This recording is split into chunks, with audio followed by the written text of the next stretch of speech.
OneXBet promo account হলো আসল OneXBet account. সম্পূর্ণ ভেরিফাই করতে দরকার রিয়েল প্রোমো অ্যাকাউন্ট। তো চলুন দেখিয়ে দিচ্ছি কিভাবে একটি সম্পূর্ণ ভেরিফাইড OneXBet অ্যাকাউন্ট খুলবেন। OneXBet অ্যাপ একটি অনলাইন ব্যাটিং অ্যাপ, যার মাধ্যমে আপনি বিভিন্ন ধরনের স্পোর্টসে ব্যাটিং করতে পারবেন। আরও আছে গেমস খেলে টাকা আয় করার সুযোগ।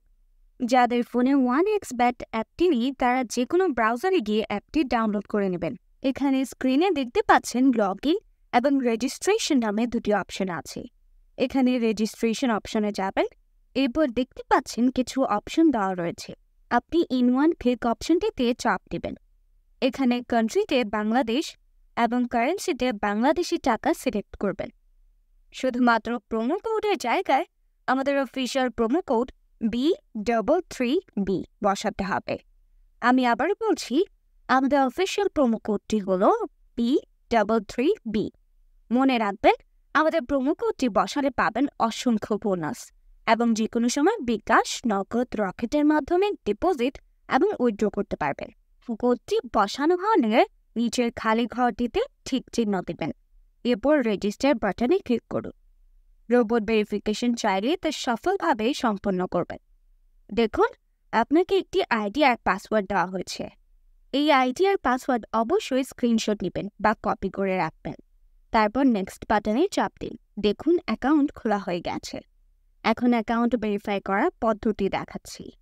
এই জন্য নিচের মেনু বাটনে চাপ দিয়ে উপরে পার্সোনাল প্রোফাইলে চাপ দিন। এরপর এরকম একটি পেজ আসবে। এখন ফোন নাম্বার লিঙ্ক অপশনে চাপ দিয়ে আপনার ফোন নাম্বারটি বসাবেন।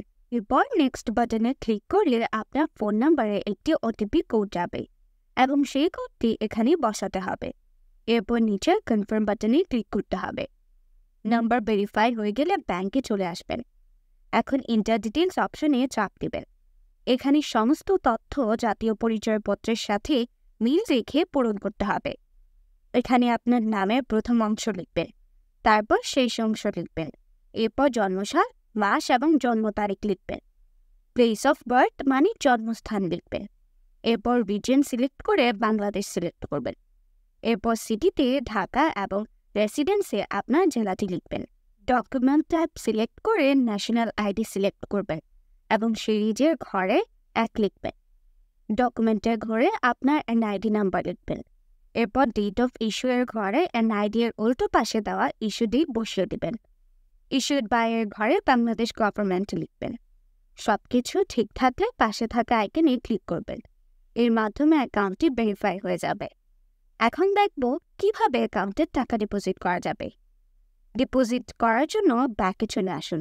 এরপর ডিপোজিট বাটনে দেখা যাচ্ছে সেখানে ক্লিক করুন। আপনারা দেখতে পাবেন এখানে টাকা ডিপোজিট করার অনেকগুলো অপশন রয়েছে। তো আমি আপনাদের দেখিয়ে দিচ্ছি কিভাবে এই পেমেন্ট মেথডের মাধ্যমে ডিপোজিট করবেন। আমি একটি অপশনের উপর ক্লিক করলাম। এখন এরকম একটি পেজ দেখতে পাবেন। এখানে আপনার ইচ্ছে মতো টাকা ডিপোজিট করতে পারবেন। এখন কোন নম্বরে টাকা পাঠাবেন সেটা ভাবছেন।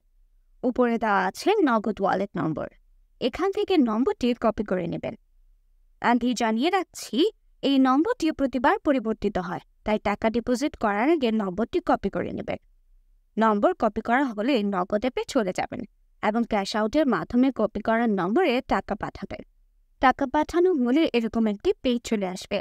এখান থেকে ট্রানজ্যাকশন আইডিটি কপি করে অ্যাপে ফিরে আসবে এবং যে নম্বর থেকে টাকা পাঠিয়েছেন তা লিখবেন। পরবর্তী অপশনে আগেই কপি করা ট্রানজ্যাকশন আইডিটি লিখবেন। এরপর কনফার্ম বাটনে ক্লিক করবেন এবং এর মাধ্যমে আপনার অ্যাকাউন্টে ডিপোজিট সম্পন্ন হবে। কিছুক্ষণ অপেক্ষা করিয়ে আপনার অ্যাকাউন্টে টাকা জমা হবে। তো বন্ধুরা, আজকের ভিডিওটি এখানেই শেষ করছি। ধন্যবাদ সবাইকে।